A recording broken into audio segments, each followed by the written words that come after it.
Thank you very much.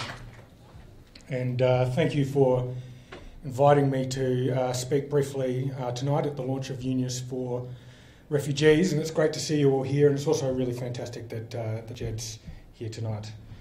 So UnionsACT has long supported a humane approach to the treatment of asylum seekers and refugees.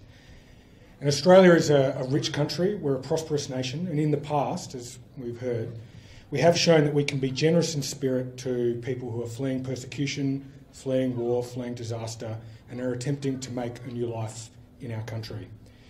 And I think it's very sad that successive governments have sought to demonise asylum seekers and use their plight as a political football. The current and former government's treatment of asylum seekers is and was deplorable.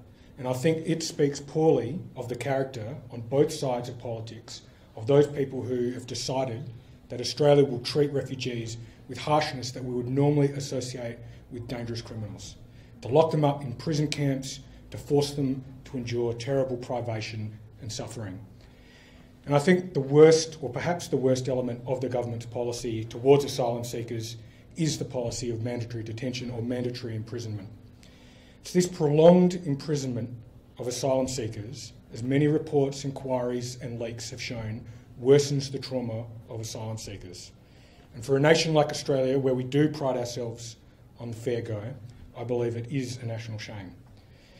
We do deserve leaders and political leaders who do not use fear as a weapon. I think it is unacceptable that asylum seekers continue to be dehumanised and demonised. Asylum seekers and refugees is a global challenge, and refugee camps across the world are full and overflowing. And conflict is the main driver. We can see that in Syria, we can see it in Iraq, Sri Lanka. But in years to come, the impacts of climate change will displace millions.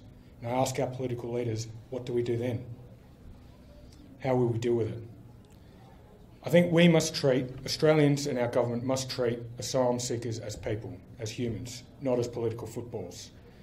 And unions in Canberra have been proud supporters of multiculturalism and the role of immigration, and unions have always stood on the side of peace, dignity and respect for the disadvantaged and the vulnerable.